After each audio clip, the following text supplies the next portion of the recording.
Hello and welcome to Art News, the show that brings you the latest on art made hundreds of years ago. I'm Drew DeShortstraw. On tonight's program, we take a look at the artistic principles known as movement and rhythm. We go now to our man in the field to learn more. Thank you, Drew. I'm standing out here in this field to learn more about the art principle known as movement. I'm also realizing I probably could have done this from the studio, but let's take a look anyway. Movement is the path the viewer's eye takes through a work of art. Movement is used to create the impression of action in art.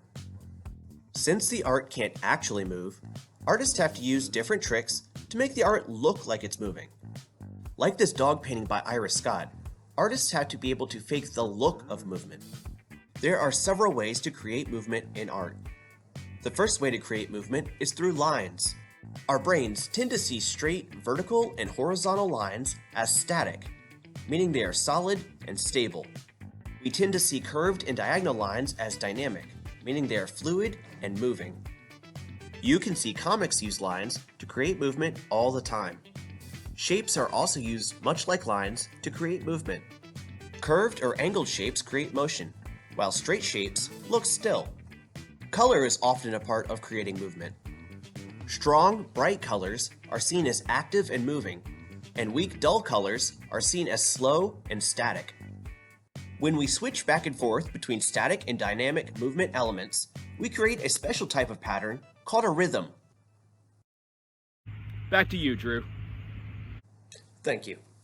But what is rhythm? We've brought in an expert to explain this principle. Professor? Thank you.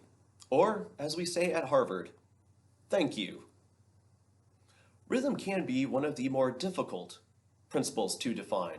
So to help, I've prepared a short presentation. Roll clip.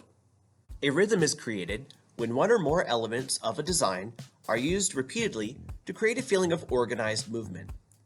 A rhythm is a special pattern or beat that sets the speed at which a viewer's eye moves through a work of art. The closer together the pattern is, the faster the rhythm and movement seems. The more spaced out the pattern is, the slower the rhythm and movement seems. There are several different types of rhythm. Random rhythm is when the elements are repeated with no regularity. Random rhythms seem natural and are typically seen in the pattern of leaves in a tree or rocks on the ground. A regular rhythm is created when a series of elements are placed at regular spaces in a work of art.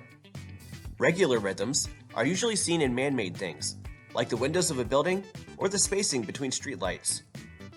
Alternating rhythm is when two or more elements are switched. It's similar to a regular rhythm, but because more things are repeated, it adds more variety to an artwork. The most basic example of an alternating rhythm is a chessboard.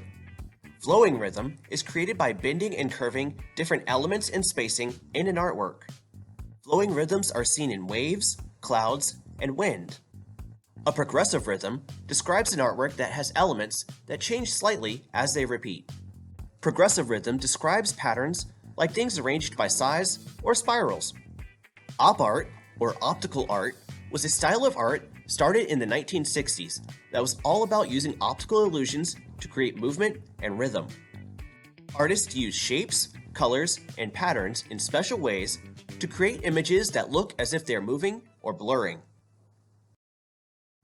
And now let's take a look at what's ahead. For this week's activities, click the link in the Explore box to find out more about op art.